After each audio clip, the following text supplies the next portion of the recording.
Beautiful. Brother, thank you so much. I really appreciate you. My pleasure. Welcome to the podcast. Thank you. Road Conversations. This is number 5. I think a little bit of the history you may or may not know. I was doing the road conversations because we were trying to do it in different spots here in Riverside. Yeah. But it became hard to do that. Yeah. Trying to coordinate with the guests, trying to coordinate with the space, and what a best option than to have this office space to do it and have conversations like the one that we're about to have. Yeah. I just had the opportunity to meet you a little bit when we were having the conversation, but man, what a great history you have. Thank you. And I can't wait for everybody out here from Road Conversations to get the opportunity to meet Jason Yousef. I have a bio. If you don't mind, what I'll do is I'm going to read it. And as I'm reading the bio, we're going to have some of your pictures come up. If you can send me some of your pictures for your business, from your dojo, from your gym, from your family, anything that you want to send me. That way people get to know part of who you are, but it won't be nothing like what we're going to do in this conversation. So this is the background, and if I say something wrong, please correct me. You are a professor, and you are the proud owner of Carlson, Gracie, Irving. This is a jiu-jitsu gym? Correct. How long have you owned this gym for? I've owned my school for 10 years. For 10 years. Yeah. And now you are also obviously a distinguished figure in the Brazilian Jiu-Jitsu world. You began your BJJ journey in 2005? Correct. Okay. And since then, you have earned a lot of different medals, a lot of different titles, and you won a lot of competitions. So you earned a 3rd place. You are a 3rd-degree black belt under the legendary master Alan Goes. Marcellini. Yeah. You know him? Yeah. Yeah. You actually know him? I'm not personal friends with him, but I'm familiar with a lot of the guys in the community. So from certain areas, I'm very familiar. We see everybody at tournaments. Okay. So yeah, it's a small community. It's a very small community, but it's a big community, but also a very small one at the same time too. Okay. Yeah. All the black belts know each other. You are a black belt. Yeah. And I was about to get into that. So let me see. You won the prestigious Pan-American Championship title, 4 American National Title Championships, and 18 IBJJF titles. What is IBJJF? So IBJJF is the International Brazilian Jiu-Jitsu Federation. Okay. They're the largest jiu-jitsu federation in the entire world. Okay. They hold tournaments all over the country, literally all over the world actually. And so every year they host the World Championships, the Pan American Championships, the National Championships, and then a bunch of regional tournaments all over the world. So you can go to any of these tournaments anywhere, sign up, compete, and you're always competing against the best of the best. So the best of our community will always go out and compete at the IBJJF events. So now this is just a part of you. Honestly, this is not Jason. This is just a part of what makes Jason. You are also an amazing entrepreneur, man. You're an amazing business owner. Thank you. Besides owning the school, you also own a construction company. What is the name of the construction company? OC American Builders. OC American Builders.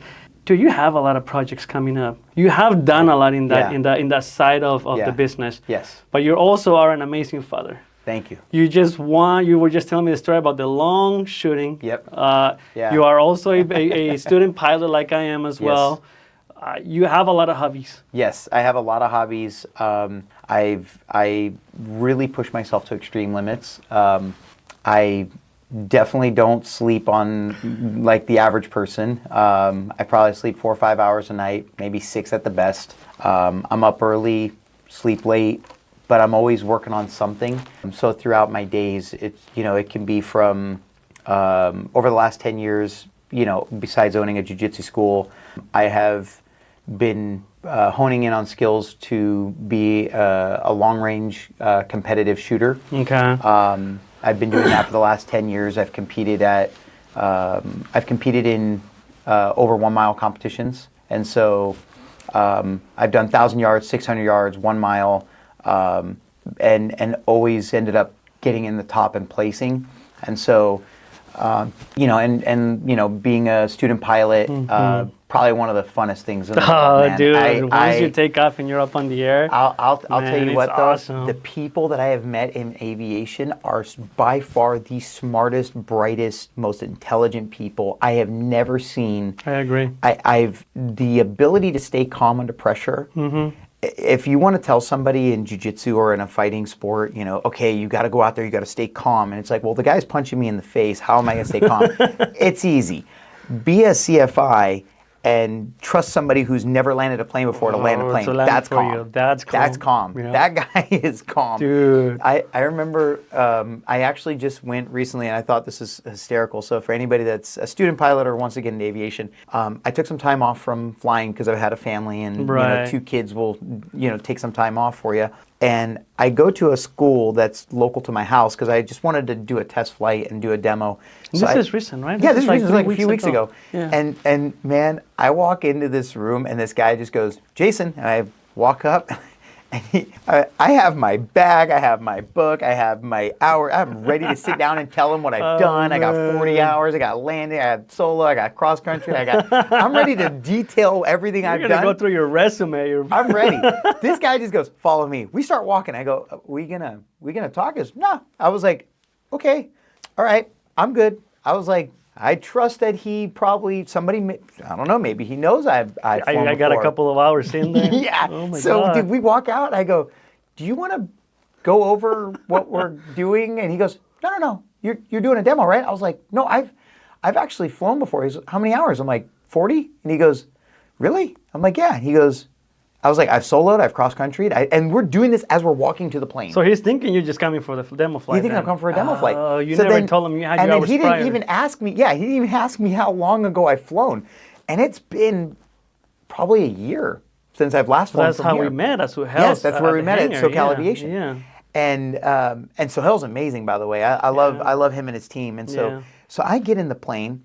I'm doing all the pre-flight checks, and then we're sitting in there. He's like, all right, so we. You we still request- remember your pre-flight check Oh, and yeah, I everything? still remember our fleet. Yeah. So I remember everything, and I was actually doing all this the night before, and Okay. I was doing all my tower talk, and I was like predicting, what they would say, what I would say, Right. And get this is that a brand new conversation. airport for you. Obviously, this Yeah, is I've not never CNO. flown out of, yeah, I've this never, is not Chino. No, I've never flown at SNA, so that was the first time, which was really cool experience. And so I'm sitting, he goes, your controls. I was like, my what? What? And I was just like, did you say my controls? I was like, do you realize? He goes, you're fine. You've done this before. I was like, I didn't even get to say it's been a year, And I was like, okay, you got this. And so, I take off, and then I'm like sitting there. I was like, wow, that was actually surprisingly well for not. Everything just kind of Yeah, it just clicked right back. And so I take off, I come, I get up in the air. Now, he was really cool. He's like, I was like, hey, would you mind if I fly over my house and call my son to have him come outside and see me? Oh, yeah, I saw your video. I saw your man. video you posted. The Yeah. greatest feeling in the world. My Dude, son runs yeah. outside. My wife's telling him, she goes, look, it's Dad. And he Yeah, just looks up yeah. and goes, Dad? And he was just, he was just so excited. How old is And your son? He's 2. Oh, dude, that's about the same age that Jade was. Jade was 2 or 3 when Yeah. I did the same exact thing. Oh, man. I had the chance to fly over the house, and Yeah.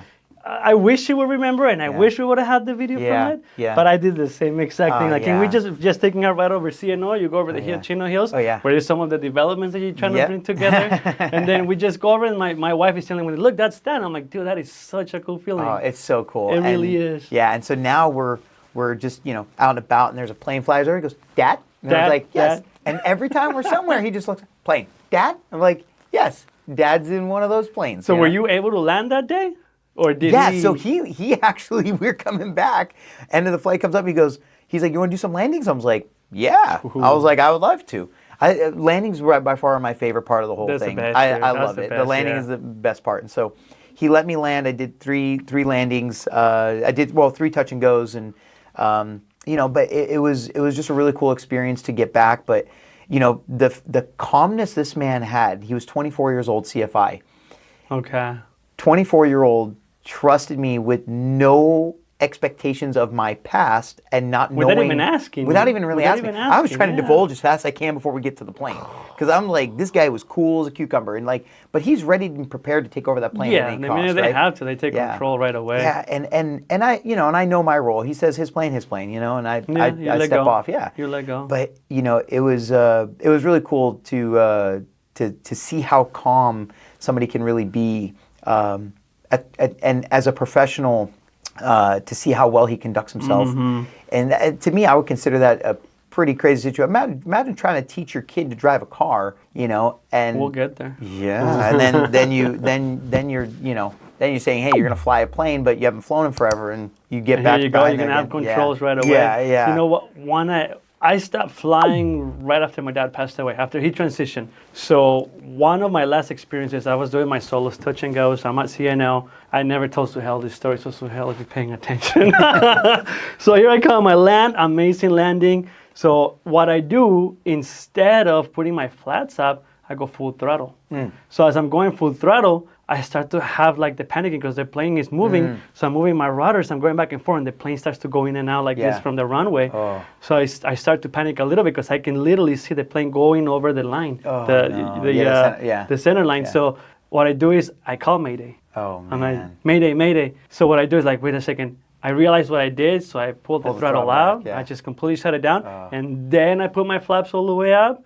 And then by the time I was able to regain the control, dude, I was freaking out. Were you solo on that? But yeah, I was doing my solos touch and goes at this point. I had already had about 45 or 50 hours.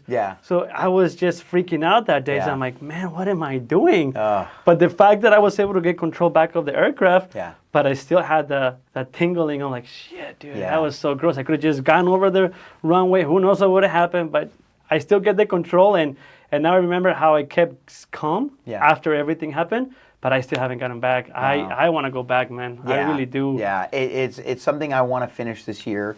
My wife called me and she's like, hey, she went to the doctor's office with my son, and she's on the way back, and she stopped just to show my son the airplanes at the airport at SNA, and he wanted to just see the airplanes take off, and so he was having a blast. Have you taken them on a flight, the kids? I've never taken them. No, I almost did.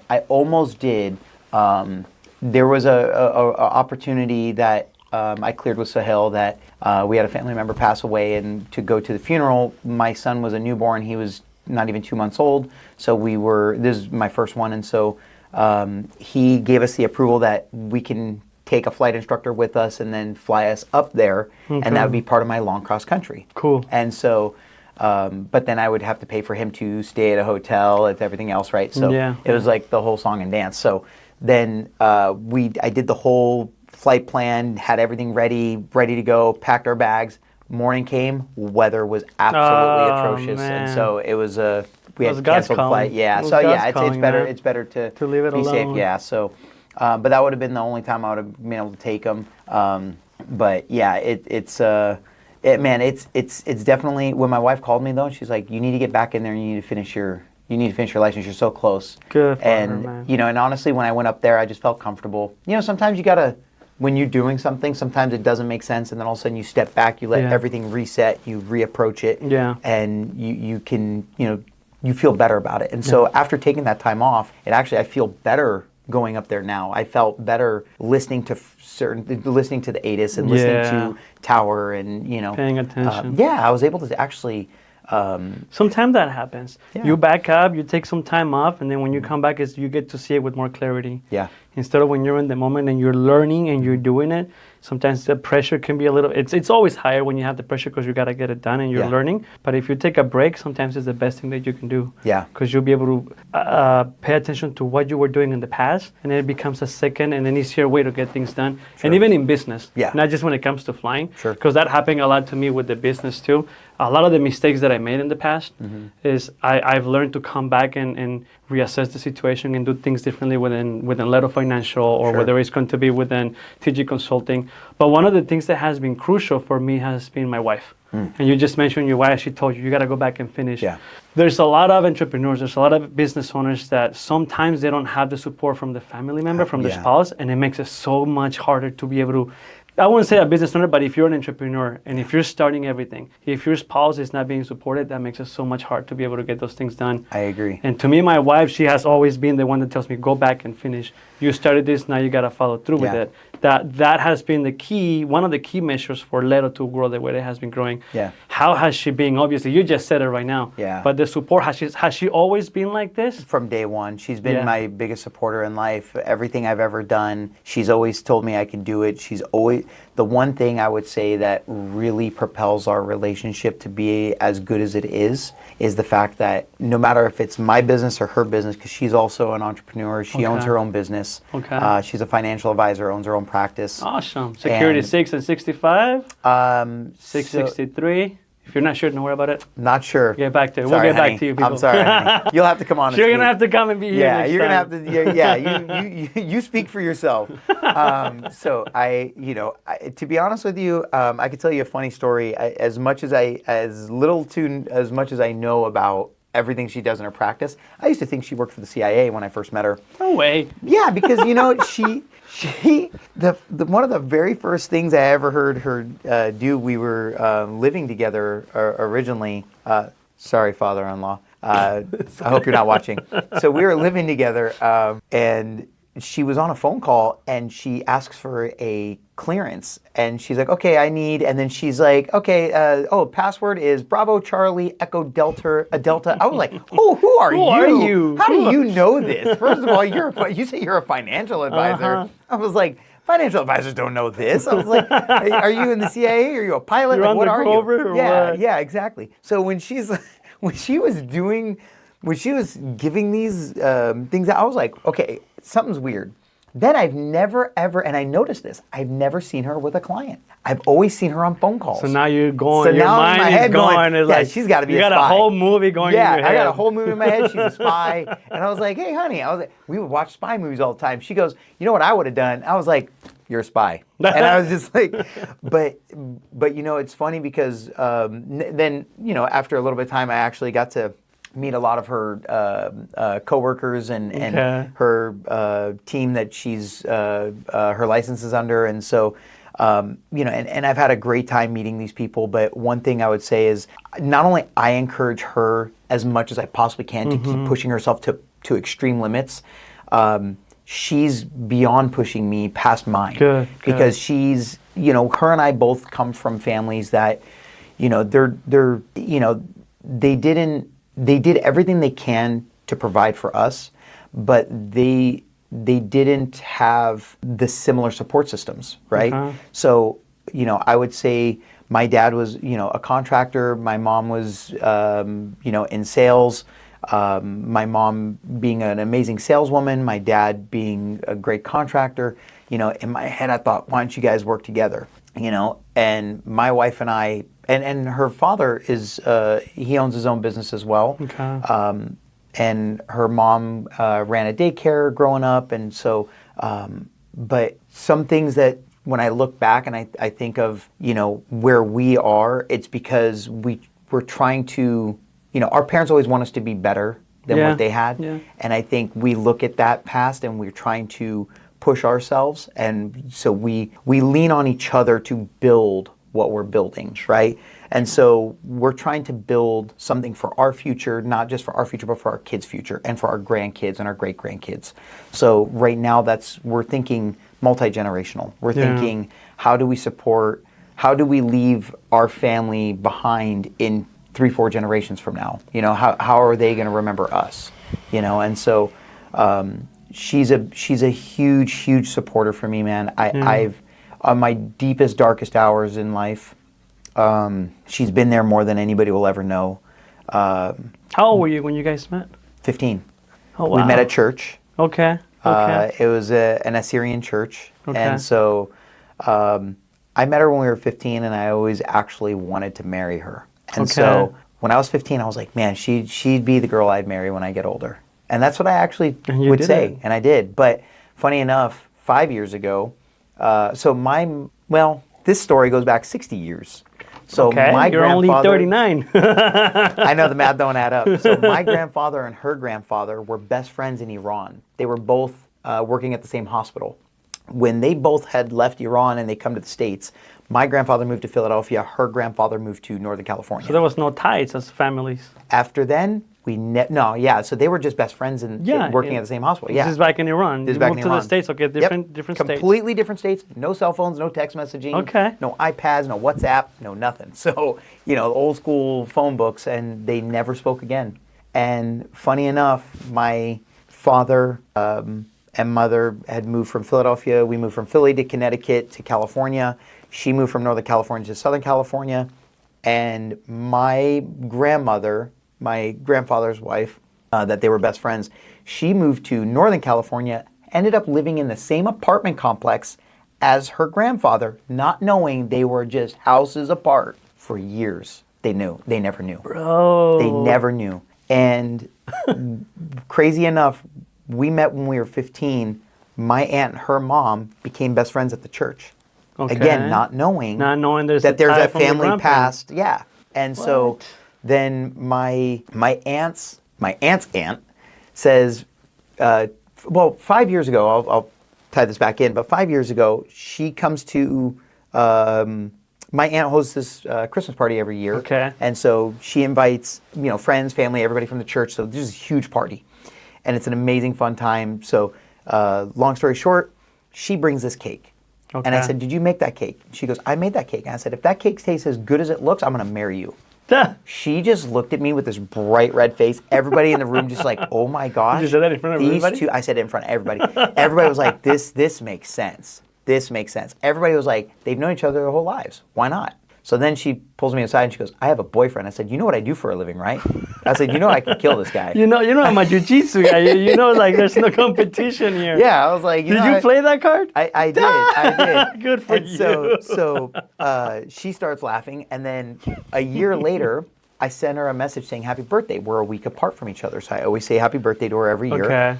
And That's awesome. so then she's like, hey, and I said, how's everything? What's new? How's the boyfriend? She goes, oh, we're not seeing each other anymore. I said, oh, well, that's great. I was like, so then I snuck my way into that conversation. So you were still interested after all this time. You were always interested. Yeah, I've been interested. And so long story short, she says something about, because I said something first about, I need a vacation. She goes, well, you should come up to Napa. And she was living in Napa. Okay. And I was like, I'll do it. So I jumped on the next flight I can get out. I flew up to Napa. Before she changed her mind. Yeah, before she changed her mind and realized that was a bad idea. I flew out there, had the greatest weekend of my entire life. I had nothing but peace and just calmness, and it was just amazing. It was the most, just like, for once in my life, I actually felt I did something right, and I made the right decision, and I knew from that moment something great was about to happen. Okay. And so it was just blissful. Like I don't know how to explain it. And so I come back. She tells me she's coming back to visit. Then we have this great weekend. She goes back, calls me up, says, I'm moving home back to SoCal. Okay. I took my phone and I threw it to the floor. This is we only went on two dates. We went on 2 dates. I took my phone, I chucked it to the floor, and I started just excitement and cheer, because I made sure I hung up first so she didn't hear me or see me. I'm like, why would you throw your phone? You should be happy of excitement. I threw it out of excitement. I hit it on the ground, and I just yell and I scream, I'm going to marry her. And I was just like, I was doing this little dance in my closet, so the mirror could see me and everything. And but it was great, man. And so now we had this beautiful wedding, and now we have 2 amazing children. And So when did you guys find out that you both of your grandparents? So 2 weeks before the wedding, my aunt's aunt comes up to us and says, hey, did you guys know that your grandfathers were best friends? I was like, no. How? She then breaks down the story. Okay.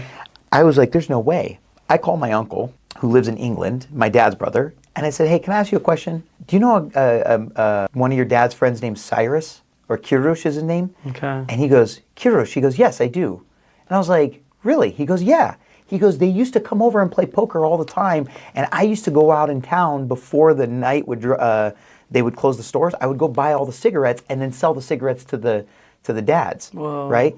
And I was like, no way. He's like, yeah. He's like, I remember him specifically. And I was like, dude, this is nuts. I could not believe that in lifetimes before we were connected.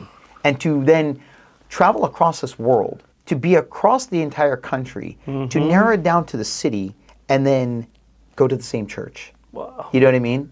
It's just like it just kept dividing and dividing and dividing all the way down until we got to us two.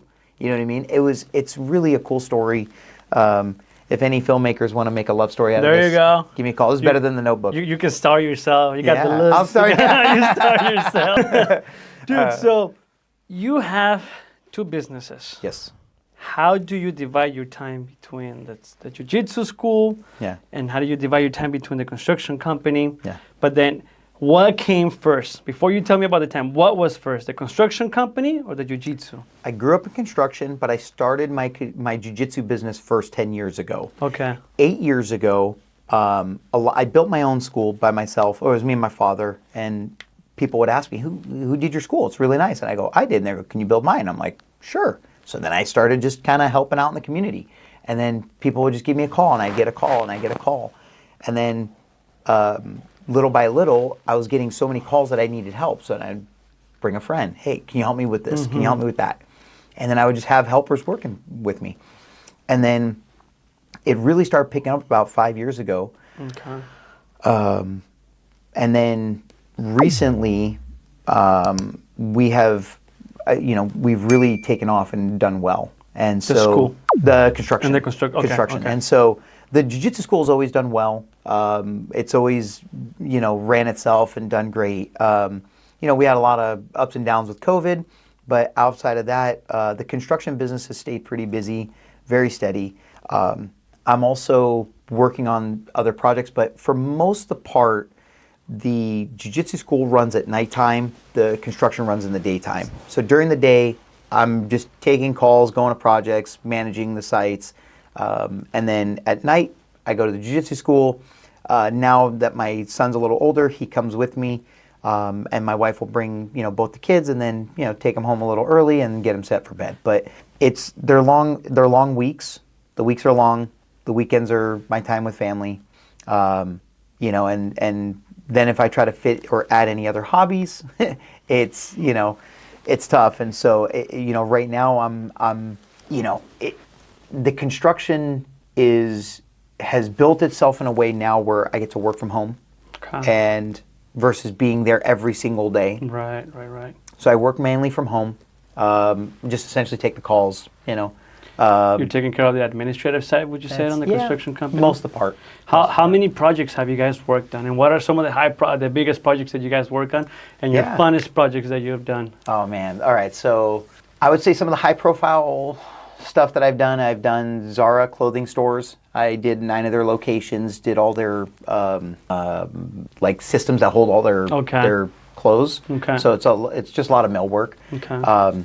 And then we did CarMax at LAX. Okay. We did a bunch of commercial stuff, and did a lot of stuff with the jiu-jitsu community. But I would definitely say the coolest project I ever did is I worked on Joe Rogan's gym at his place in LA, and that was really cool. So building his spot was a really cool experience. Just being able to see the whole thing, the podcast room, the ice bath, the green room. It's this warehouse is huge. And then I saw this the giant shooting range that he had for his bow and arrow. Okay. So it was like this projector screen that goes up against these. You develop all that? No, I didn't touch that. Okay. I didn't touch that. You did the. I just did the jiu-jitsu part. Yeah. Is it called a dojo or the jiu-jitsu? So dojo is a very old term that they use in karate. Okay.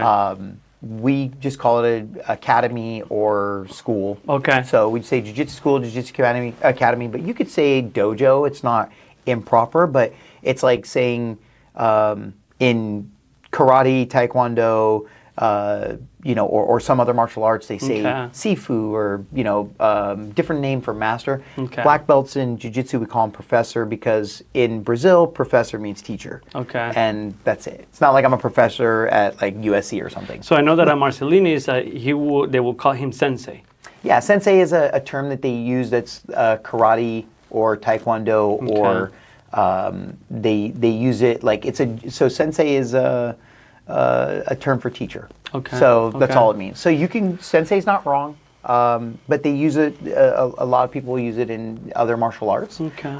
Jiu-jitsu, some people go by sensei, some prefer professor. If you're a higher ranking black belt, you're a master. But nothing, but they all mean the same thing. What has been, obviously, you're blessed with these 2 companies. Yeah. When you started to develop the construction company, did you already had a clear path as to how are you going to get all these contracts, how everything was going to happen? How was 5 years ago? Yeah.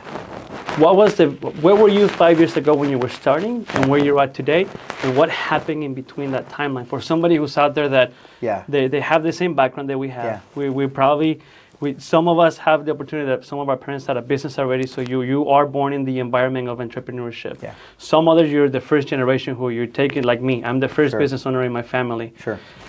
What happened in those 5 years that brought you the success that you guys have today?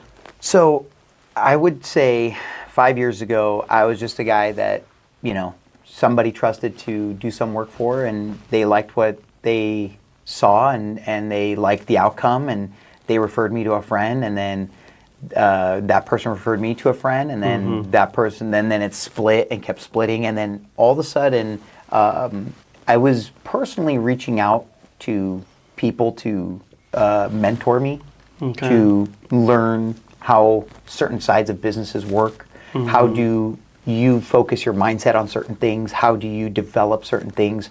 How are you achieving certain levels? Like, how did you take your company from here to here? I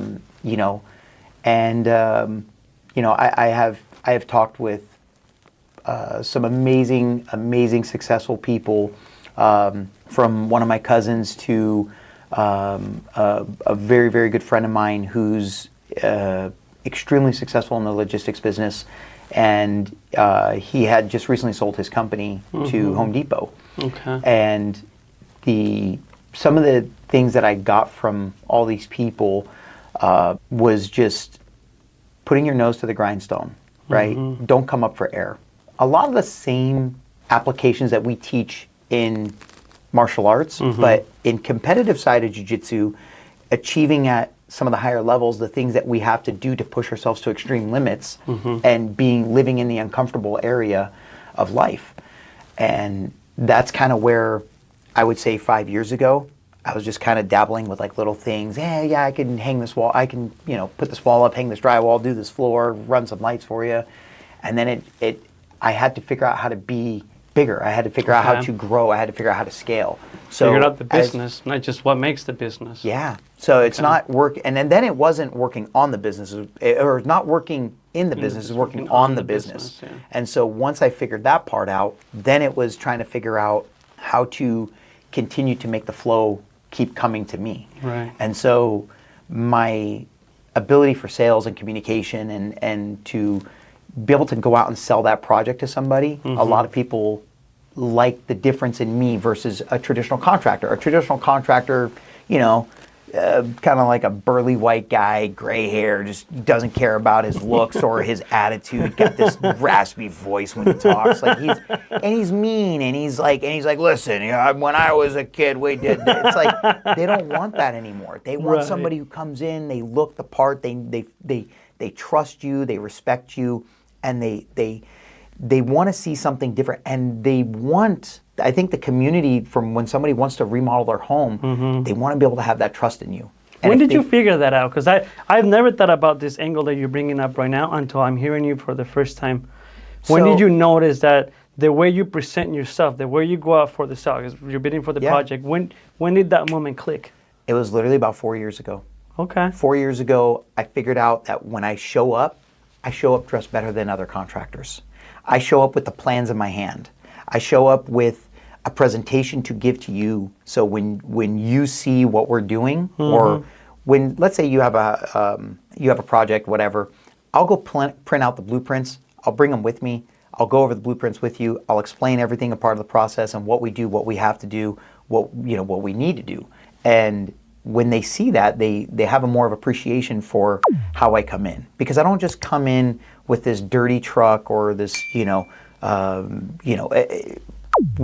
come in looking the part. Yeah.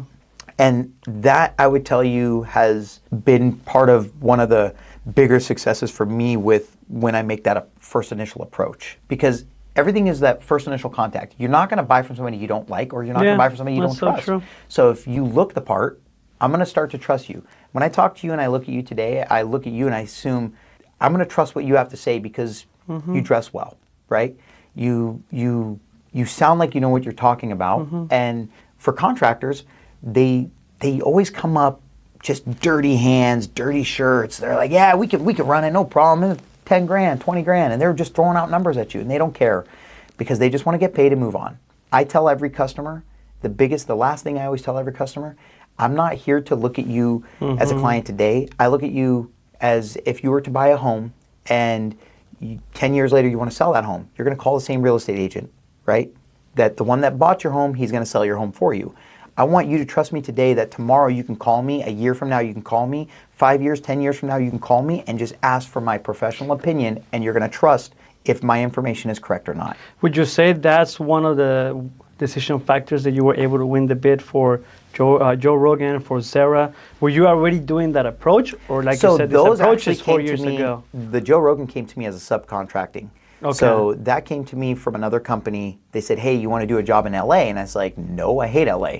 And then they were like, open your email. And I looked at the email and I was like, oh my gosh. Joe Rogan. I was like, yeah, when I saw the Joe Rogan Experience, I was like, my eyes lit up. I was like picking out my outfit. I was like, I felt like I was going to prom, I was like, what am I going to wear, And I was like, because I'm going to get photos in here and I got to have my, I got to figure out how I want to look, I don't want to look all grimy and dirty, How long ago was Joe Rogan? That was about 7-8 years ago now. So but then right after, maybe like a couple of years later, he ended up moving to Texas. So at this point, you already had the entity.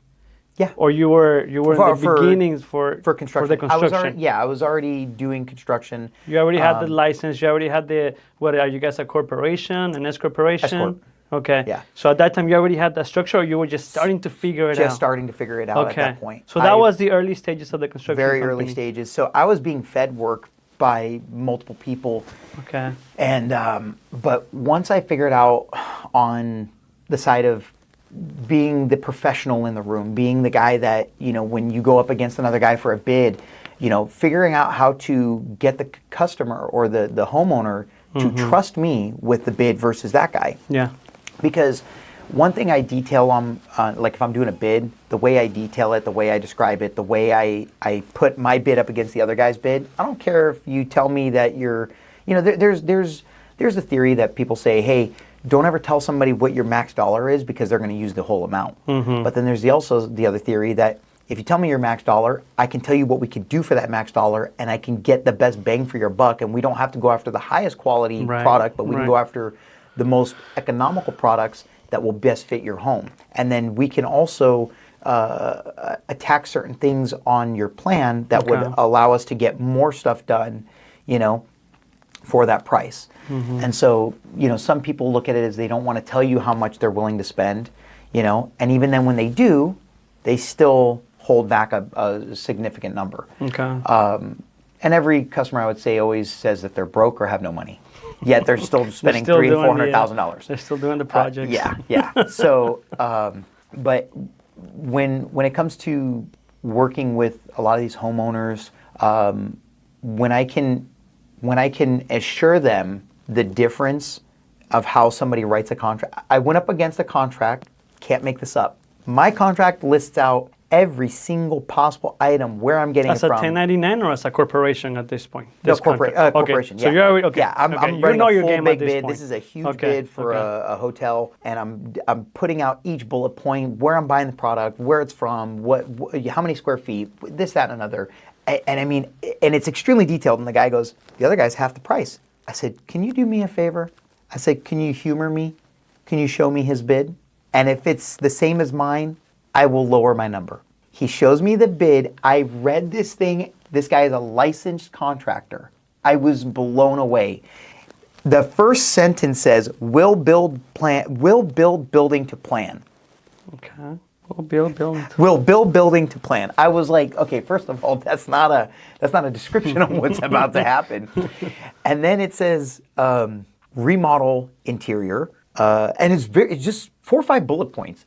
Okay. This list was so long that this project is so massive that there's no way this guy came up with 4 sentences and put $100,000. It was $80,000. This guy put. Okay. Mine was double. Okay. And there was a bigger project behind this that if we can provide this, then there's another project to pick up after, which is even bigger. And when I was reading this, I was like, do you trust what this guy's about to give to you, or do you trust this? Because this tells me everything is listed. This guy says he's going to hit you with change orders, and he's going to literally just, he does not have a plan for success to help you. I do. And my goal is to be able to develop that plan with the customer so that they understand that we have our days, our weeks, our month completely planned out. You know, everything is planned out from day one to the last day. And so, but going up against a bid like that, which to me, to be honest, I wasn't even worried. But I then played the strong arm and I said, listen, if you don't think that that guy's not going to hit you with change orders, go ahead and take it. I said, but when you call me, my price doubles, you know? And then when I walked away, I immediately got the call. Just, hey, you know, we want you back. Come on, let's talk. And it's like, cool. And that was you know, I knew, you know, there's people out there that they just don't, they know how to do construction well. Right. They don't know how to run the business. They know how to run the business. They know how to run the business. They don't do construction well. Yeah. There's always this give and take, but to be able to do both, or same with jiu-jitsu. Yeah. People run a good jiu-jitsu school, they're bad teachers. They're good teachers, bad jiu-jitsu school owners. And so it's learning how to be able to run both, you know, and I was in the fitness industry for 10 years. I worked at 24 Hour Fitness, Crunch Fitness, and between my time in the fitness industry and the people that I worked for, you know, I was really blessed to get the experience that I got out of them. And, you know, I worked my way up and had a real just good understanding of the overall picture besides just being a sales guy. And so I won a lot of top awards at 24 Hour Fitness. I won this big contest. It was out of 300 something gyms we had at the time, and I won #1 sales rep in the entire company. Okay. Our team won #1 team in the company. So I won $50,000, a trip to Hawaii, and I got to have breakfast with Mark Mastrov, the founder of 24 Hour Fitness. Okay. So it was a really cool experience. You know, but from there, that was like my starting point of being the salesperson. Okay. And so what I took from that to construction and jiu-jitsu, it's the customer service aspect. Okay. It's the sales. It's learning how to be able to communicate with everybody versus most construction guys don't know how to communicate. Yeah. Most jiu-jitsu guys can't communicate because they're just like, I teach jiu-jitsu, sign your kid up. That's what it is. That's the price. Like they don't really know how to explain that to the ordinary person. I see what you're saying. Same thing with construction. Most guys will come in, they'll just hand you a bid and say, if you like it, we start tomorrow. You're like, okay. You know, you don't feel good about the person that you're giving the money to, you know? That is something that I come across a lot. Is I know a lot of business owners that they're running a very successful cash flow positive business, but they have a mess on the back end. Yes. And that is because they haven't focused on understanding how to operate the business, how to structure it. And it's the same gentleman that is wearing so many different hats. It's the same business owner who's doing the marketing, who's doing the sales, who's doing the customer service, who's doing the accounting, who's filing the taxes. Yes. And that's what I tell everybody when you're running a business is at some point you need to graduate from being an entrepreneur, then you graduate to being a business owner, and then you got to graduate to being a CEO. Correct. Because once you become the CEO of the company, you start to really understand everything that you've done. Yes. And you go from having this tornado. Correct. That you're running everything around, you start to set up structures and procedures.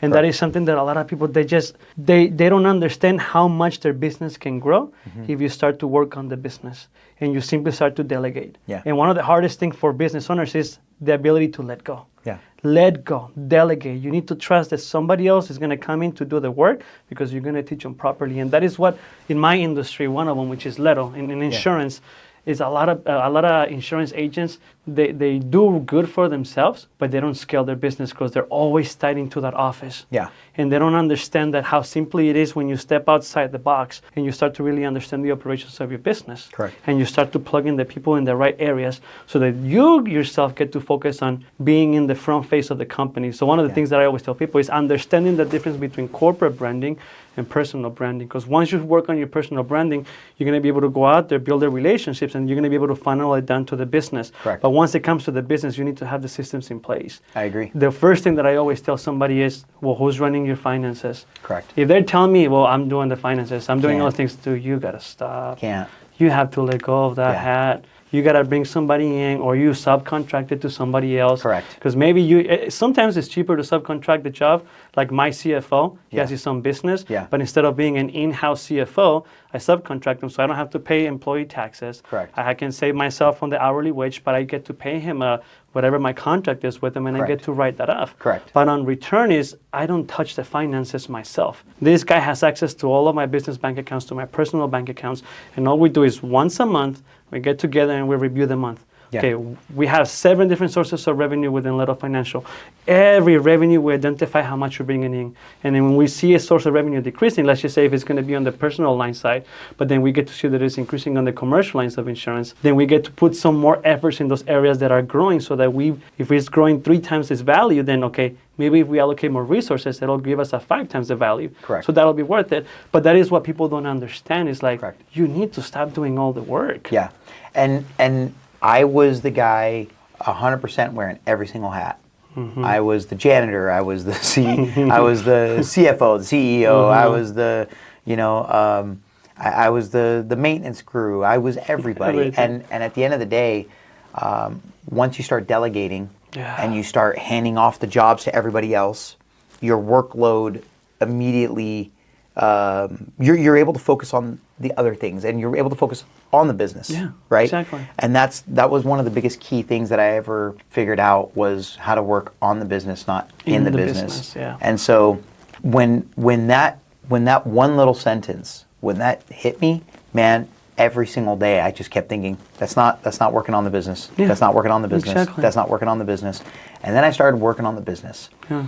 I'm still the guy that I have 0 acquisition costs for customers. None. Oof, that's None. awesome. No marketing, not $1 spent to marketing. Everything's been 100% referrals.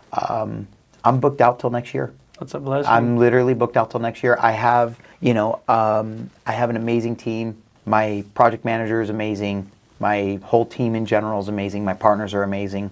It's been I've been very blessed. I learned construction from my dad. Yeah. He was in construction from, he was actually in the construction battalion in the Seabees in the Navy in Vietnam. And so they're the guys that go out, they're the first ones on field, and they're essentially mowing down an entire area, and they're building a compound for operations. And so between that, he did underwater welding. And he's done a lot of huge projects, from hospitals to the pier. He redid the pier in Catalina. Mm-hmm. So I was very blessed to be able to learn as much as I've learned from him, and continue to learn from him, because I still call for advice. I'm not stubborn. Well, you mentioned advice for the second time, and Proverbs. Many plans will fail for the lack of advice, but with the advice of many they will succeed. Yes. And when you start to really understand how the relationship with God, the relationship with Jesus applies not just in a religious way, but it applies to your life on a daily basis. 100%. Man, you really start to comprehend family, business, personal, everything. And that is the biggest difference between somebody who has Christ in their life and somebody who doesn't. Yeah. The one that has Christ in their life, and I say this from first hand, is you begin to be calm. You begin to get relaxed. Yeah. What you just said at the beginning of the conversation, man, this guy trusted his life that you were going to land him. He was so relaxed, he was so calm. Yeah. But that has been a piece that to me has come from building my relationship with them. Yes. And I think if a lot more people will be open to just build a relationship with this gentleman, with this guy who came and accepted to be crucified, to be killed for all of us, without having a second thought. He still went through with it, and he could have walked away. He was tempted, and he decided to still go through it. If a lot of us will understand what this guy did for us and will accept him in our lives, everything just becomes so much easier. Yeah, I agree. I think my wife and I, we're both Christians. Mm-hmm. We absolutely believe that the foundation of our relationship is faith, right?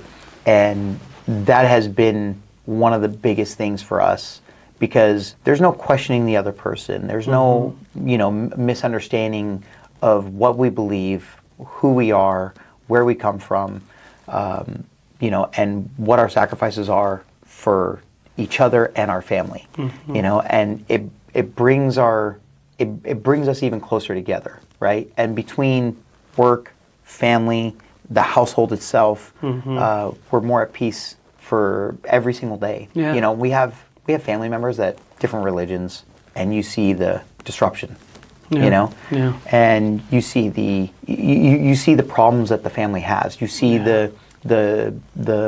you see the parts where you didn't you didn't decide to talk about this before you got married. You didn't talk about this before you had kids. You didn't figure this out beforehand. You just decided to, hey, you know, let's get married, have kids, but not talk about faith, not talk about who we are and what we want and what we're doing and how our kids are going to be raised and where they're going to go to school. And all that has been predetermined between me and my wife before we even said I do. Wow. You know?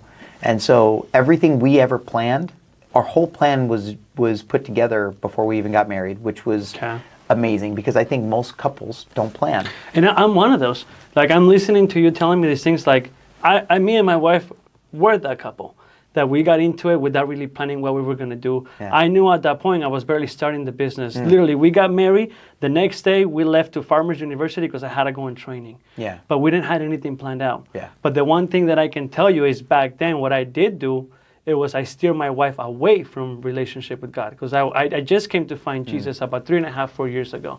This is recent. That's amazing. You know, and one of the things that I do realize when I'm hearing you saying these things is like, if I would have had Jesus, if I would have had the relationship that I have with Jesus now, 4 or 5 years ago, 10 years ago, my life would have been completely different because I would have been able to have the clarity that I have today. Correct. But when I was going through life without having this relationship with them, not only am I steering my wife away from him, is I kept on making wrong decisions. I kept on trying to do everything within my own understanding. Yeah. And when you walk into the office, the first thing you see is Proverbs 3:5-7. Correct. Trust in the Lord with all your heart and do not rely on your own understanding. Yeah. Seek Him with all your ways and He will guide you in the right paths.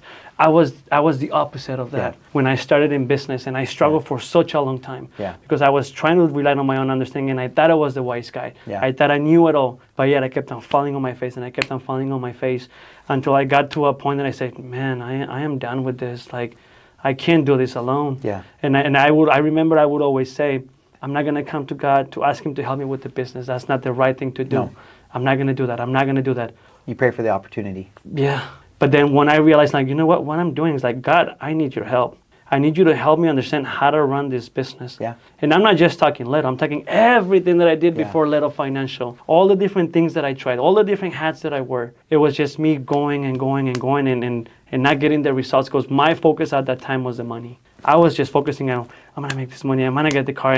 And I make money my idol. And for such a long time, man, I'm so blessed that He didn't allow me to have the money. Because if I would have had the money, I would have been lost in the money as the idol. Yeah, most people do. Most people chase the money and fail because they only chase the money. And I would tell you that when I was starting this, I never sold a project because of money.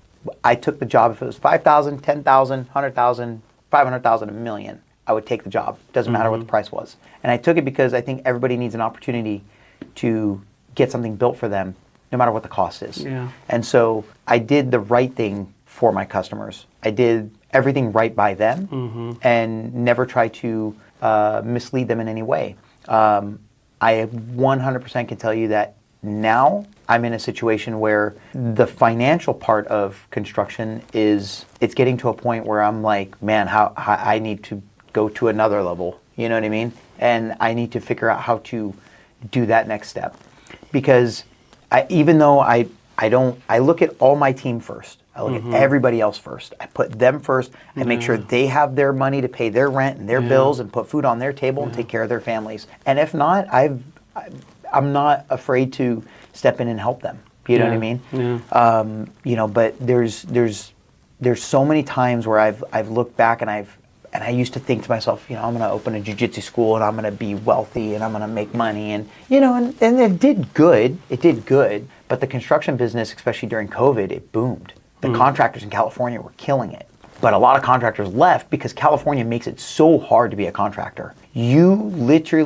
Contractors don't make a ton of money in construction because they can't go up against the bigger companies. Yeah. So the local guy can't make money. And so to be licensed, bonded, insured, workman's comp, the workman's comp is 30%. Yeah. It's near 30% of your worker's salary, which if you're going to spend $100,000 in payroll, you're literally talking about $30,000 for workman's comp. Yeah. So that means in order for me to pay this guy $100,000 a year, I got to make sure that I'm 2 to 3 times the amount that I would have charged in order to cover the costs. And then after taxes, everything else goes down the pipe. I'm making $10 for and every it's surprisingly $100. how some contractors that I work in the past, because that's one of the divisions is workers' compensation, and we contractors, they don't factor that into their bid. No, It's they don't. surprisingly that they don't think about these things. I'm like, you do realize that per project you have a different cost. Yes. And you should be able to allocate per project how many Correct. employees you're going to have working on this project. So therefore, factor in your workers' compensation costs. Yep. And they don't think about these things. And Because so- they don't think about the business. No, and I think that's where one thing that I was learning how to figure out was, how do I figure out all these costs plus you're, taking care of these guys, and then you got the basic finances of running the business in itself. Then you got your accountant, and when you're all said and done, when do you actually look back and go, well, I'm making money? No, everybody else is making money. And so when I figured out how to start bringing everybody on board and start getting the best pricing for my employees, and then keeping them full time versus they don't have to go find work. Right. And I found the best guys with the best workmen, with the best craftsmanship, and we could put an amazing team together. That was kind of the big hit for me, because now I can put a bid together that's more economical for a homeowner, and still do well and still bring that price below what other contractors are charging. I went up against a bid for a guy for a bathroom, a standard 8x5 bathroom in California. $75,000 the guy wanted. What? But the guy does 5 bathrooms a year. And he doesn't have to work for the rest of the year. He's good. He's good. Smart move, right? Yeah. But nobody's going to pay 75 grand. Now, there are the handful of people that'll go, okay, and they pay it. Just chuck it out. And then there's people like me that see that guy, and I hate people like him. I hate people that are taking advantage of the People that are yeah. just not even paying attention. They're not even paying attention. Especially during COVID, there were so many contractors that went out there. Every contractor I knew was going out there and overcharging every single job. I still stayed true to my price. I was still underbidding the market, and I was getting more and more jobs every time. I never advertised. I never even put my website up. Really? I was just, dude, I'm telling you, I was getting calls every day, going out, putting out bids, and it just started just coming in. Is after probably like a good 100 projects, I was getting calls daily. Did you keep track of how many projects you have done since you've incorporated? Let's not count the ones when you were trying to figure it out. But so incorporated, probably a good 100 maybe. Okay. Probably a good 100. Okay. And now? Overall? Yeah. A lot. Yeah. Yeah. It's it's been good. It's been good, man.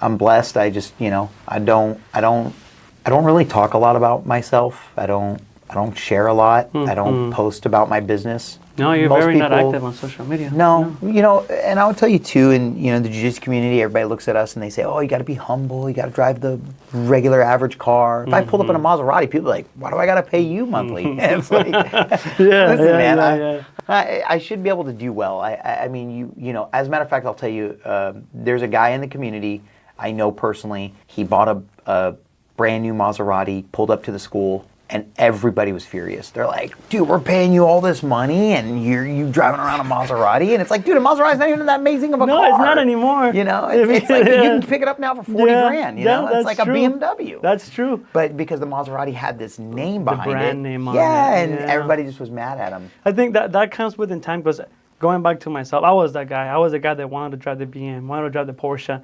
And at the time, I wanted to do those things when I had the money. You want to just play the part. We're blessed. We're not throwing the money around. Yeah. But one thing is that I've known is that God has allowed me to really understand how to manage the finances. Yeah. And now that we're blessed with the ability to do what we do and survive because of the business, it's like, man, that's not what I need anymore. Yeah. It's just at the end of the day, is you start to really, God has made a big changes in my life. Yeah. Honestly, it's the person that I am today to who I was over a decade ago is like, it's day and night. Amen. Amen. And those are things that come with maturity and understanding who you are. And to me, it's like, I understand who I am because, first of all, I'm his son. Yeah. And now that I can see that, it's like, man, everything else is secondary, and I can see how the business is growing, and everything has just moved so much.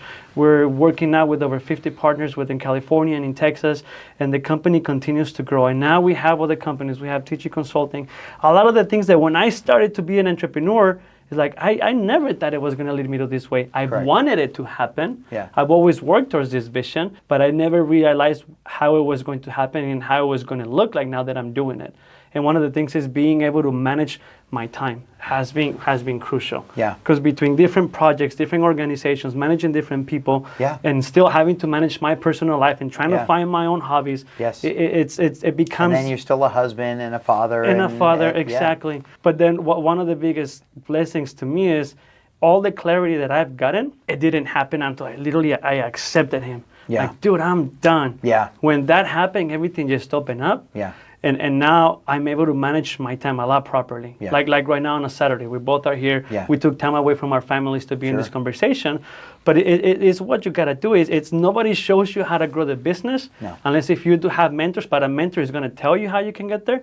But you still gotta do the work. And once you're in it, you really start to understand. Okay, this is how the business starts to grow. Yeah. This is how the opportunities are coming, and that happens only if you work on the business, not in the business. Correct. Because now you start to delegate. But for this to happen, you have to have an amazing team. Yes. I didn't show you the wall, but the team that we have within Little Financial, everybody manages their division. Yeah. And I will go over it right now. But your team has got to be crucial for you in construction. Yes. How many people are blessed? Now, I'm not talking subcontractors. I'm just talking your corporate partners or employees, if they are employees. How many members do you have? 10. 10 people. Yeah. And are those employees or are they owners of the company? Employees. Okay. How do you reciprocate them?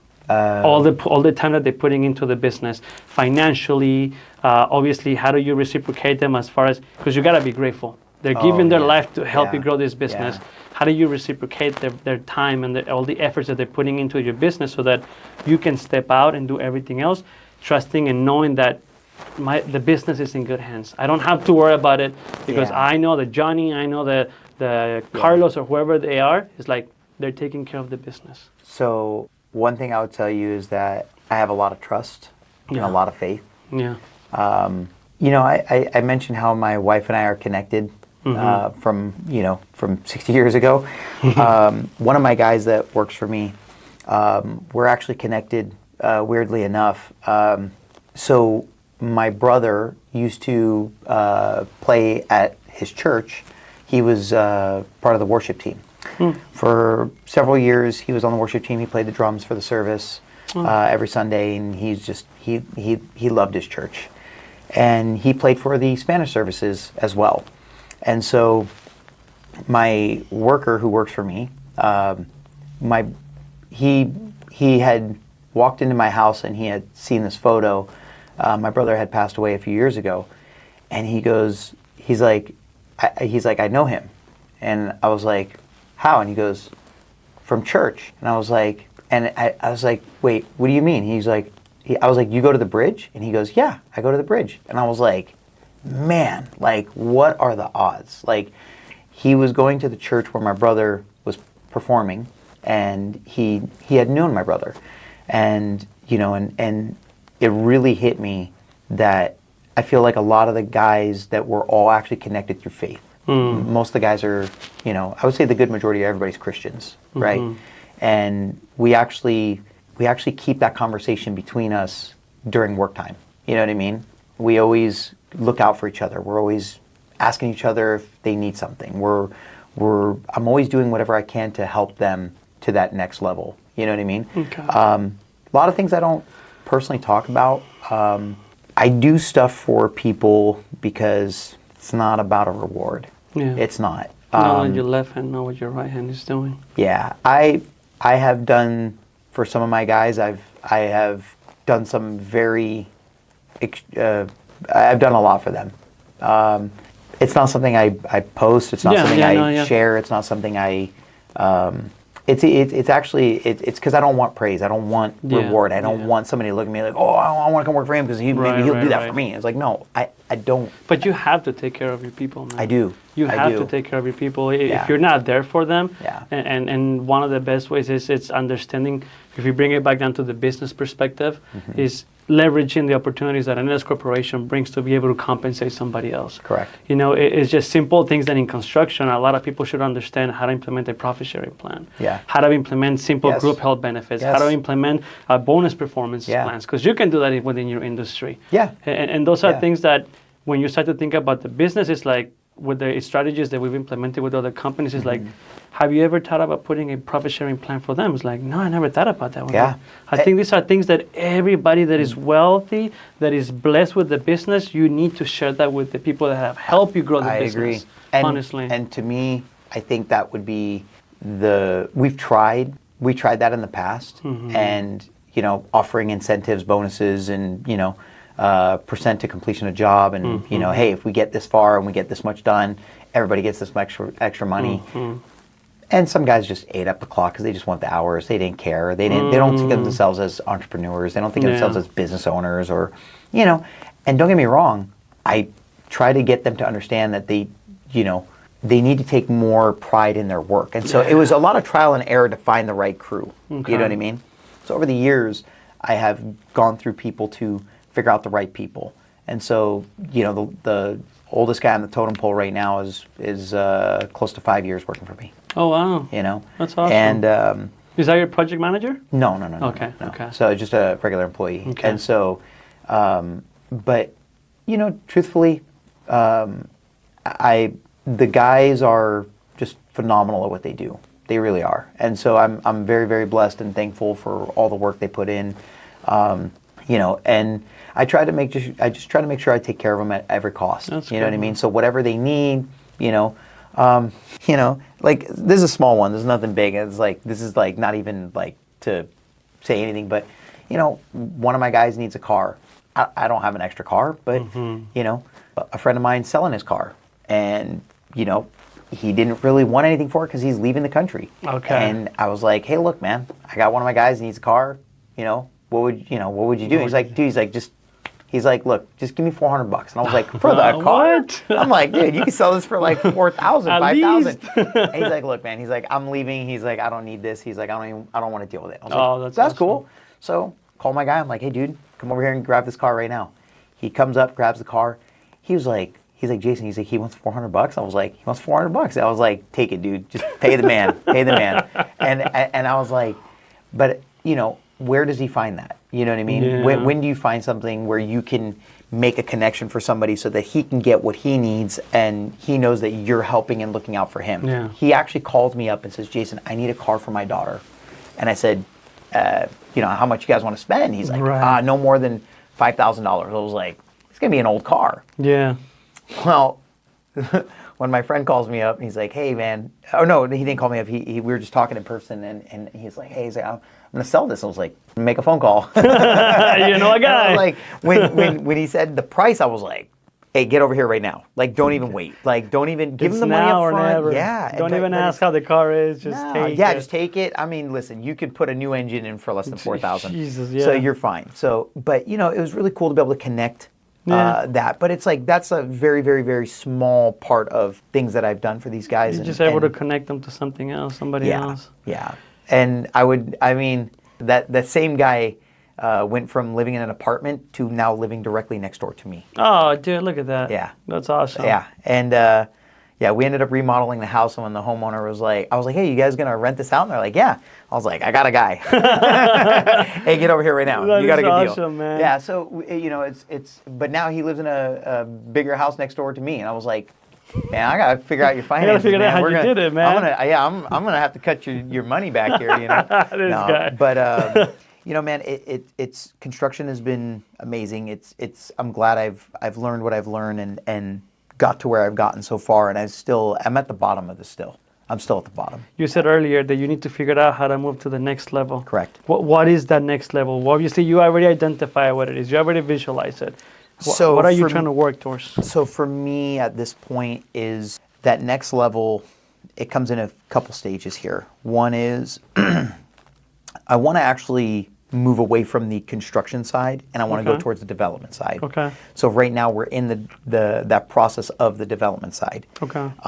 So right now we're just hitting the ground running, looking for properties, and this is where this next level comes in pretty massively, because I no longer, with the way California runs construction, in my opinion, it's kind of like how Trump sees that we got to get rid of the federal stuff and leave it to the state side. Okay. I think we should get rid of the state side and leave it to the city side. Okay. I think some states, there's no CSLB. Some states, they're are CSLBs. Okay. When you have a CSLB in charge, then you got to deal with the city and the CSLB plus everything else that goes with it. It's a lot of work. Yeah. You know what I mean? And so it's not fair to the people that want to be able to try to run a business. Yeah. It's very hard. It's difficult. It's so to be honest, I'm hoping that with this next stage, moving into the development side, I've already got a plan together to start moving forward on this. I want to take the guys that are working for me and have them continue to work for me, but I want them to be on the development side with me. Okay. I want them to be part of this whole thing because they've been a huge part of my success, and so I want them to be successful with me through this. So California and the housing market, I mean, it's pretty ridiculous. It's nuts. Pretty complicated to own a house. Yeah. In California. We went 60%. We went 60%. The housing market went up 60% over the last few years. Okay. So imagine somebody that bought a house 4 or 5 years ago. Mm-hmm. You know what I mean? They did great. They killed it. They made money. They could have easily turned around, bought another bigger house. They could have flipped that, moved out of state, and been retired. Literally not been retired, but essentially paid off a home anywhere definitely. else. Somewhere else. So, yeah, and Florida went up 70%. Florida went up 70% in for their housing market. But California saw a huge push. Even though so many people had left, so many people were coming in because as horrible as the state is, it's beautiful. Yeah. It's the best state in the country. Yeah. And nobody can otherwise say anything else other than California is the greatest place to live. However, not the politics, nowhere else, nothing else California really has to offer besides its weather. Yeah. And that's it. And so and it sucks because it's like, we thought about moving out of state. But I don't want to run. I don't want to run. I'm not going to run. That was my thought too. Yeah. I was ready to go to Texas. About 80% of our revenue comes from Texas already. Yeah. So it's like, what am I doing in California when I can just go and operate the business from Texas? Mm-hmm. I can take off and I can continue to run the business from Mexico if I wanted to go and reallocate over there. Oh, yeah. But to me, it's like I try to move. And once again, God knows where I had to be. And now I've been in Riverside, living in Riverside. I'm going into my 3rd year. I moved the business here into Riverside. It's going to be a year. It was exactly a year on March 1st. So it's like I can see how I can make a difference by the people that I'm able to connect with. But one of my issues has been that is this. I don't want to get political, but there's certain agendas that I don't agree with. I agree. How they've been running them. Yeah. But then also the simple fact that, man, it's getting more and more complicated to live in the state. It is. What will be something that you would say that within your industry, within becoming a developer, that you could say, why don't we try something different as far as the residential aspect goes? Yeah. So what will be something that you can say it's worth a chance to try it out? Yeah. Yeah. What can there be something that you can think about from your seats as a developer in construction? Yeah. So same thing I've touched on before about when I went up against a bid, I stayed true to the market and I stayed true to the customers and my clients. Mm-hmm. I always brought in a better value and a better number to every single person I ever came across. Okay. I never was the highest bidder. Okay. And so I look at myself right now and I say, how can I, with the people I've met, the people I know, with everything in my your Rolodex, of influence, yeah. How can I be the disruptor now? Mm-hmm. How can I make a huge impact on California? Because I'm not running. I'm going nowhere. Yeah. I'm going to stay here and I'm going to do something that nobody else thought of. I'm going to do something that nobody else probably would even agree with me because everybody looks at this and says, you can make more money. I don't care about the money. I care about the community. I care about the people. I care that the community has affordable places to live. Yeah.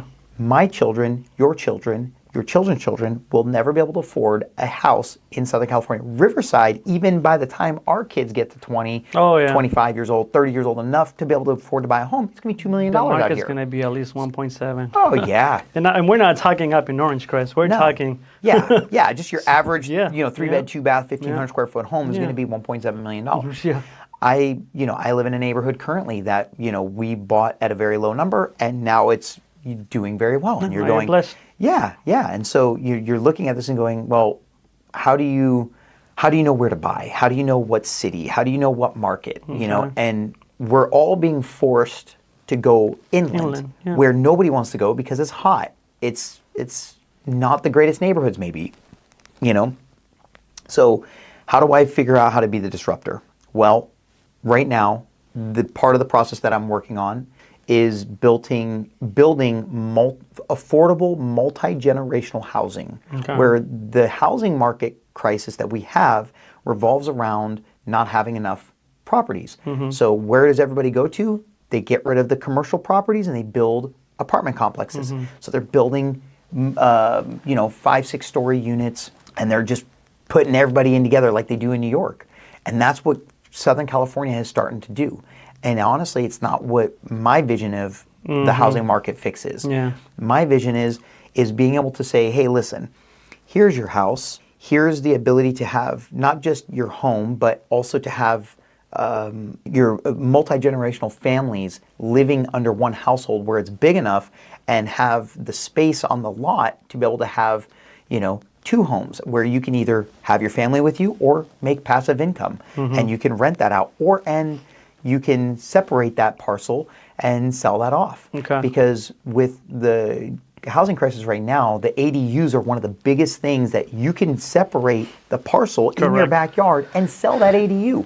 You can spend $250,000, $300,000, build an ADU, turn around, sell it for $500,000, and you could just... And that is happening a lot here in Riverside right now. Oh, yes. There's a group of entrepreneurs, and they own a trust fund already, and they're bringing in a lot of capital, and they're developing a lot of ADUs here in Riverside. Yes. Riverside is going through a lot of growth right now. Yes. I've been blessed to be a part of the Chamber of Commerce, and I've been involved in different projects here within the city. Riverside is positioning itself for growth for the next 10 to 20 years. Oh, yeah. That a lot of people, unless if you're paying attention to it, you will understand that Riverside is a focal point right now for people like yourself that are trying to create developments to build the strategic relationships with the city. Yeah. Because when you start to really see, Riverside has everything to become, I think it's bigger than St. Louis, Missouri. Yes. When it comes to Riverside. I think Riverside is trying to position itself to bring an NFL team. Really? And people are not paying attention to these things because all the focus has been, who knows? But right now, all the focus for the past 20, 30 years since I've been aware is always being close to the ocean. Yeah. And now that people are paying attention more towards the inland area, is Riverside has already a head start in it. Yeah. They've recently approved a project right here in North Riverside. They're bringing like a water draft park. Wow. And it's going to be an area that people can come and they can do the water drafting. They're bringing amazing projects. They reallocated a company from Argentina. They reallocated another company from the UK. Wow. I'm not sure if you can anchor a strategic relationship, you can bring in a lot of the projects that you're thinking about. Yeah. And it's the time to do it. Sure. But one of the things is you're talking about a project that the construction is going to be more cost affordable. Yeah. People are going to be able to afford a house. But how would these projects take place? How the cost of construction, the cost of materials? Yeah. How do you go against that, though? So this is where I have been. I'm partnering right now with, or I've partnered with a company out of New Jersey, and the idea is to build modular homes and make them more economically affordable for the average person, because that person that makes $80,000 a year won't even be able to buy a house. He has to buy an apartment. Yeah. Now, for an apartment, you get a 1-bed, 1-bath, 2-bed, 1-bath, and you're just going to spend $500,000-$600,000 on that apartment. But who says we couldn't give you a house for that? Who says that we couldn't put you in a nice neighborhood for that? Who says that we can't take these type of modular homes that take only 7 days to complete? So from delivery to arrival, when it shows up at your house, it will take 7 days to complete the house. So time over money, affordability for the average person, right? It's not going to take years to develop. We're talking maybe less than a year for development. So we can put out 30, 40 homes in maybe 6 months is the kind of the thoughts. But in my head, I'm thinking, what if we start small? Build a neighborhood of 10, build a neighborhood behind that 10, and just do 10 homes a year. But there's so many ways to play this. Right now, my thought is I want to be able to go into a community. I want to build you a 3-bed, 2-bath, 1,500 square foot home, put an ADU in the backyard for you ready to go. I want to be able to deliver this whole thing for you guys, for anybody, for under $1 million. Okay. Nobody has seen a 2,500 square foot house. Yeah. Nobody's actually seen a 2,000 square foot house for under $1 million. Mm-hmm. It doesn't really exist. And that to be new build, to be new development, no HOA, I don't want nothing to do with it. I want you to have an affordable home. I want you to, I mean, when I say under $1 million, I don't mean $999,000. Right. I mean well under $1 million. Okay. Like, this is going to be the cost of a standard townhome, a standard apartment. 750, 640. Yeah, Okay. that would be the plan. Because truthfully, I'd rather give back to my community. I want to be the guy that was known to give everything back. I came into this world with, I didn't really come from much. I built everything that I have today. And when I was a kid, I used to tell my mom, I was 5 years old. I said, God put me on this world to save somebody. I don't know who, I don't know where, I don't know how, but I was put here to save somebody. And I don't know why I feel that. But I told her this when I was 5. Oh. And because of that, everything I've always looked at in my life, I've always been that type of person that's always looked out for everybody, that's always trying to help everybody. And I don't know if that's something that I feel like we're all put on this world to. We were asked to do something by him, right? Something with purpose. Yeah, we all have our calling. And from when I was 5 years old, I told my mom, and I've said it ever since, and I've believed in it. I can tell you that helping others and giving the sacrifice to others is the greatest feeling I've ever had in my life. Yeah, that's the best feeling you can have. Because I don't want anything for it. Yeah. I have a lot of things in my life that I've done, and I don't talk about it. I have a lot of things that I went through in life. Don't need to share it with anybody because it's not something I need a praise for. Last night I was with my nieces and nephews, and we were actually watching Top Gun, and I was explaining, being the aviator that I am, I was explaining some stuff about, the whole thing. And I said, hey, what's actually really cool, guys? I said, I have a friend of mine, he was a Top Gun pilot, and I said, and then I have another friend of mine who, flew F-18s and I said, have I ever shared the story about the flag in the office? And they were like, no. And I go in and grab this flag, and I put a beautiful case together for it. It's got a certificate. And I told them, I said, a lot of people, they receive a flag usually in the honor of somebody that has passed. And I said, or it's been something that's honor to you in general, right? And so I said, this flag was given to me by somebody for an act that I did, that it doesn't matter what I did, but I did it. And I didn't do it because I wanted something. Right. I didn't do it because I thought something was coming. I did it because I was born that way to do it. And so by doing this act, I was presented this with this certificate. This flag was flown over Afghanistan. It was the last fighter pilot to leave Afghanistan during the fall of Afghanistan.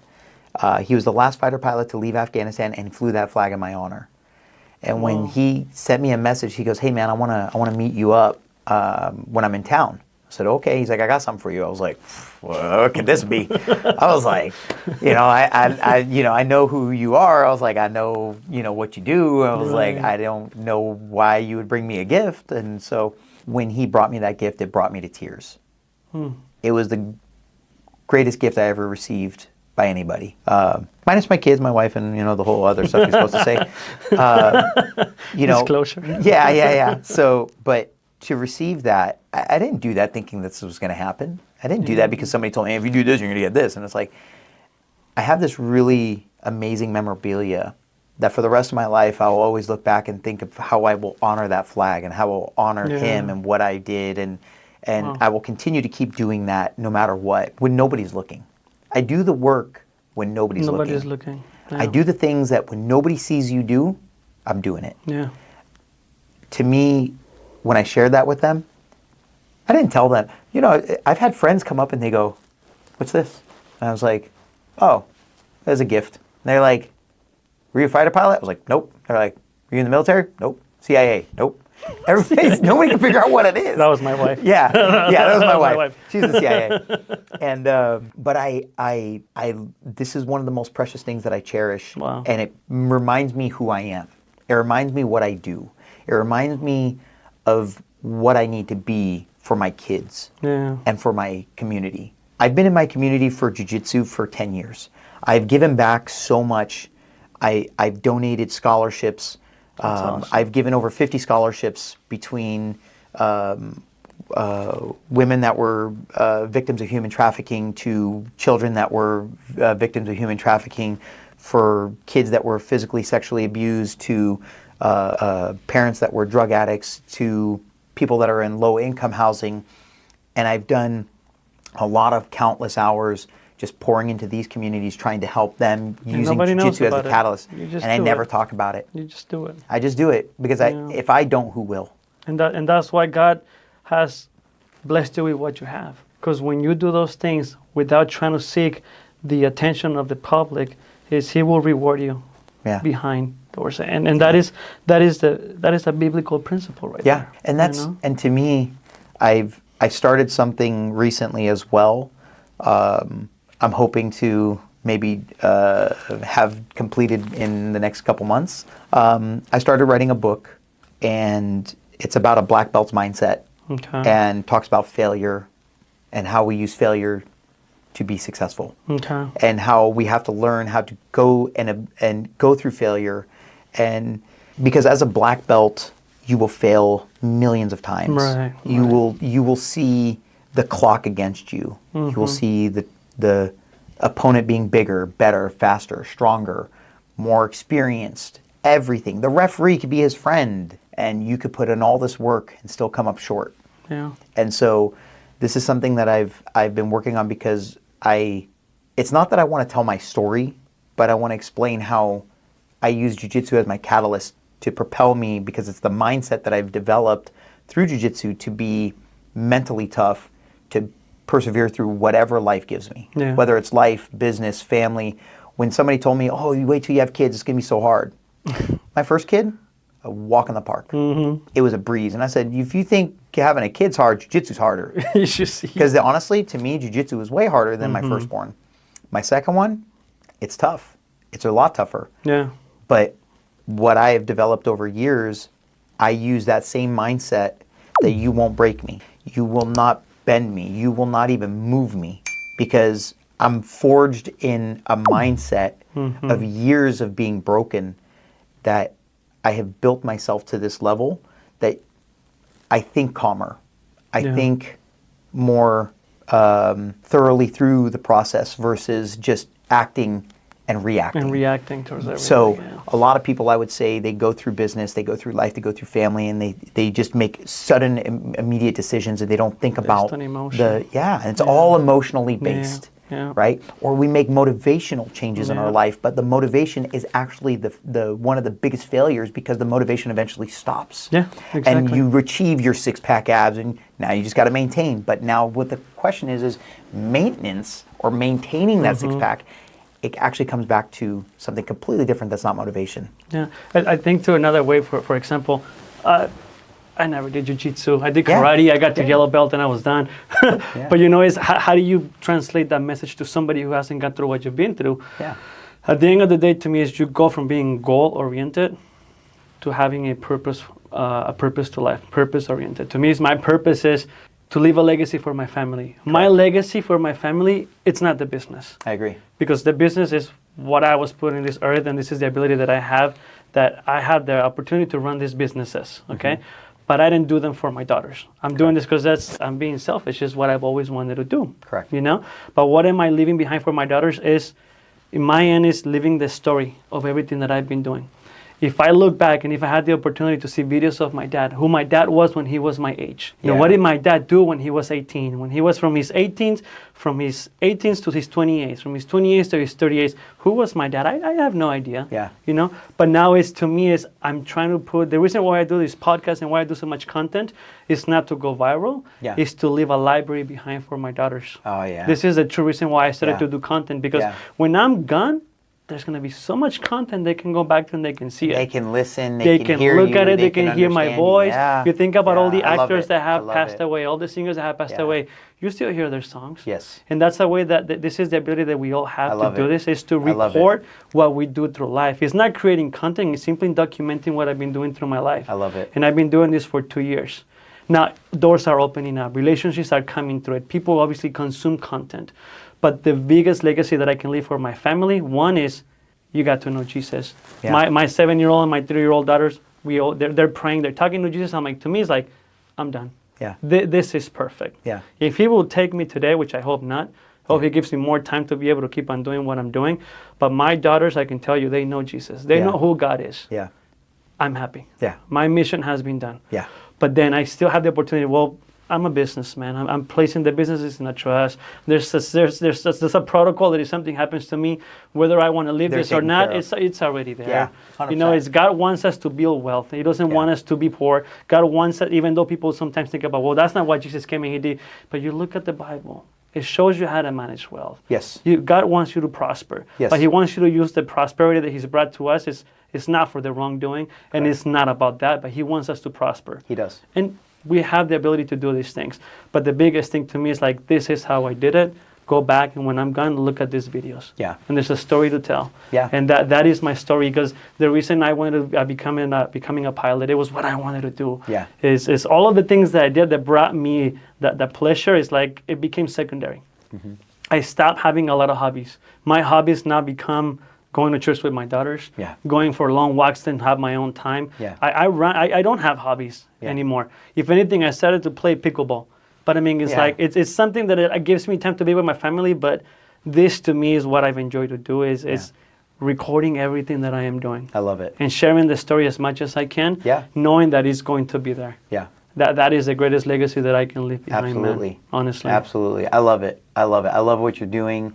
I love the message you send out. I love that you know, I was telling my wife when I left this morning, and my nieces and nephews and everybody there, I was like, oh yeah, I'm going to go on a my wife already knew, but I told her, like, I'm going to go on a podcast. And then they're like, oh, can we get your autograph, Mr. Famous Guy? I was like, I take it easy. They're like, what podcast? And I go, well, it's I don't even know his name. You don't even know.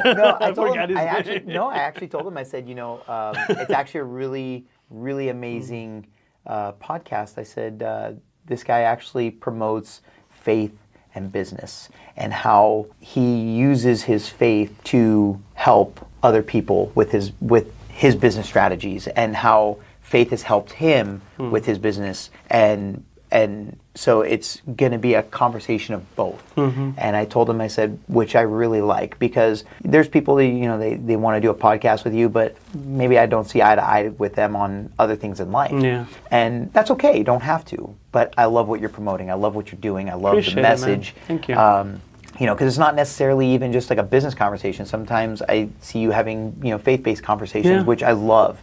And this is something my wife's going to love too. But when it comes back to when we were talking before, we talk about this in aviation, is consistency creates proficiency, right? And there's a huge difference between the two. You can be consistent, but you're not proficient, right? Yeah. But consistency creates that proficiency out of you. And so this is something that, for me, when I come back to something, and how you said that you're leaving this legacy behind for your kids, that they can come back on one day and see this. That's actually one of the purposes of why I decided to go towards this book idea. That's why I brought that up. I wanted to write a book, and then write 2 or 3 or 4. Yeah. I don't want to be a famous author. I'm not trying to be the bestseller. I don't care. I want my kids to look back one day and go, man, my dad did this. He did this. He did this. He did this. He did this. I want my great-grandkids to go, hey, my great-grandfather, he wrote some books. Hey, they're never going to know who was the bestseller, 100 years from now. No, but it's we do it for our family. Yeah. You know how awesome it was yesterday? Yesterday I had another podcast with Pastor Justin. I saw that. So, we touch into business, but we mostly talk about God. Yeah. But then the best part came in after he left. My wife dropped out Jade and Hazel here, and they hadn't seen the studio. So what I do is like, hey, you guys want to go for a photo shoot?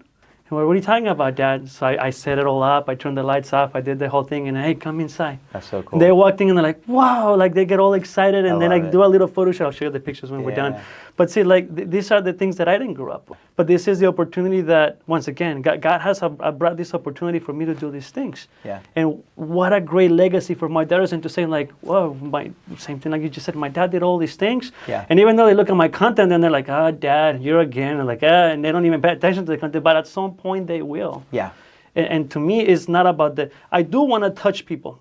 Yeah. I will lie if I say that it's not about touching somebody else, but it's about touching them with the message that you just described. Yeah. It's not a message about driving the Maserati. It's not a message about owning all these things. It's like, I mean, that's secondary. And if God will provide, and if He does provide, it's because He is going to provide and He's going to give that those things. But the greatest gift is the message of providing the Great Commission. And just trying to talk to somebody else about what the truth is and giving your life to Him.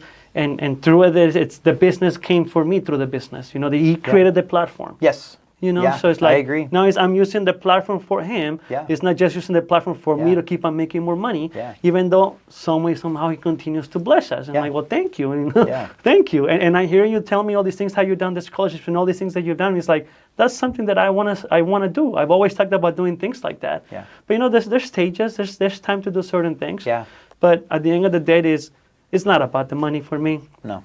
But I'm still blessed, and I'm blessed to meet you, honestly. Likewise. I was excited for you to come over, and I'm thinking, well, I don't know if it's Christian. I don't know if I was going to take it, because, you know, until you told me, I'm so glad you opened up with that, because I'm a Syrian, and that's where Jesus, I'm like, oh, dude. Yeah. Because I don't want to have to I don't know if you were Muslim. I don't know if you were in the religion. So I didn't know. So to me, it's like, I don't know how he's going to be, but to me, it's like, I'm not going to stop doing my thing. Sure. You know, and I'm pretty sure at some point I'll have somebody in that chair who's going to disagree. Yeah. And I'm okay with that. Yeah. You know, we can disagree. Yeah. You may not agree with politics.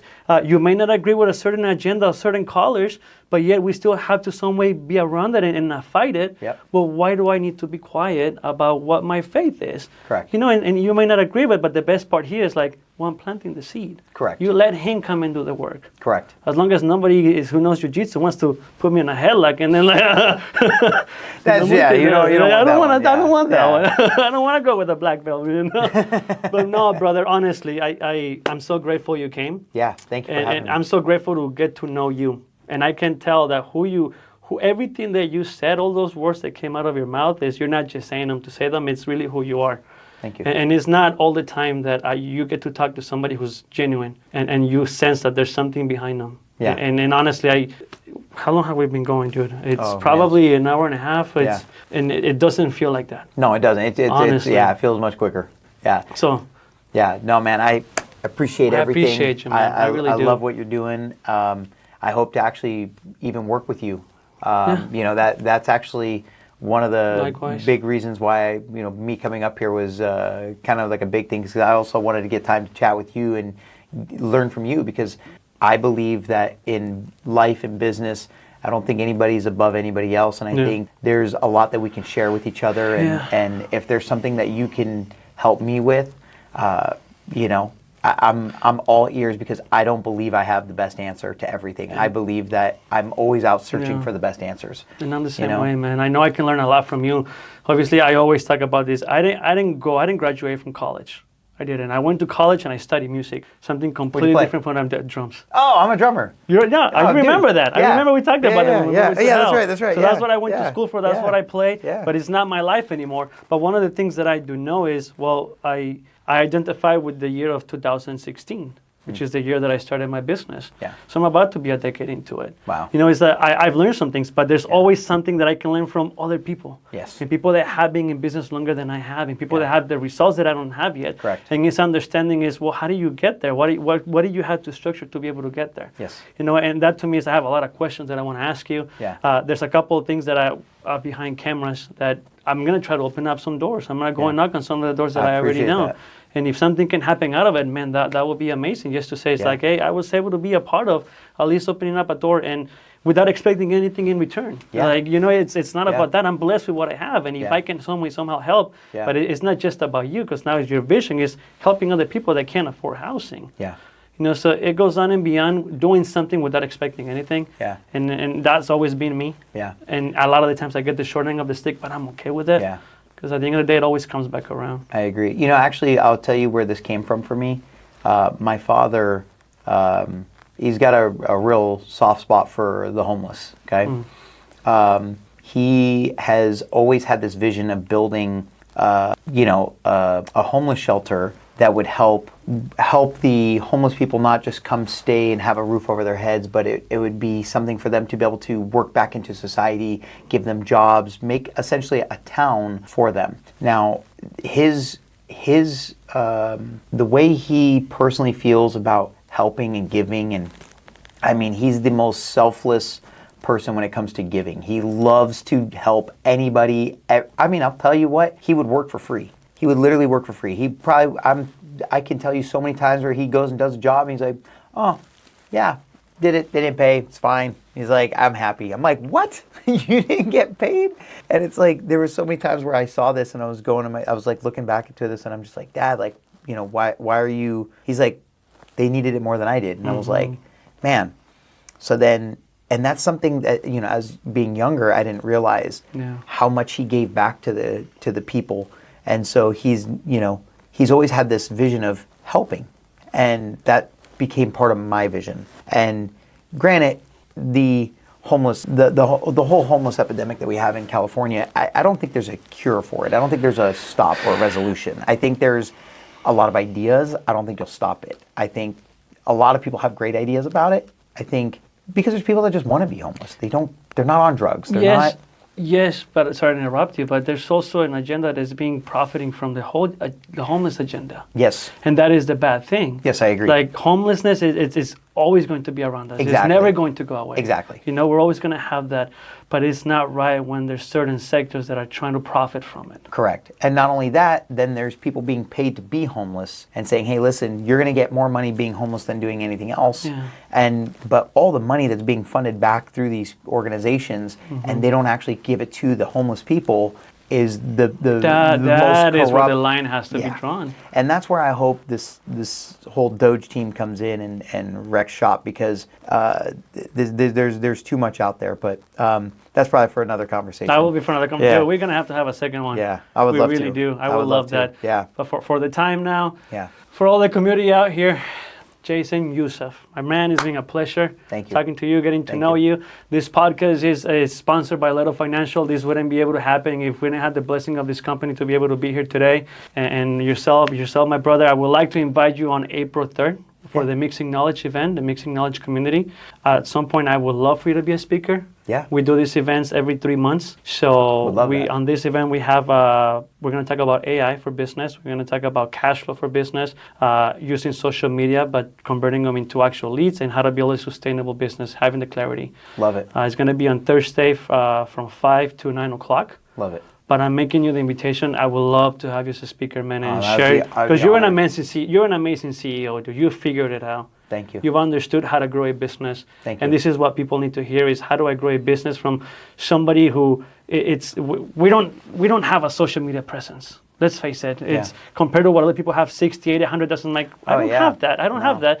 But we have a business. Yeah. You know, we focus on the business. I'm not an influencer. Yeah. I'm a business owner. I'm a CEO who's understanding the capacities of using social media content to reach out to other people, and besides building content for my daughters. But if you will agree, I officially would like to invite you to speak on the second Mixing Knowledge. Will be around the second quarter of the year. I'd be absolutely honored. People can learn a lot from you, brother. Thank you. I'll appreciate that. Thank you, man. I appreciate everything. All right, my man. Absolute Thank pleasure. you so much. Thank you, everybody. Have a blessed day. Thanks, we'll guys. see you soon.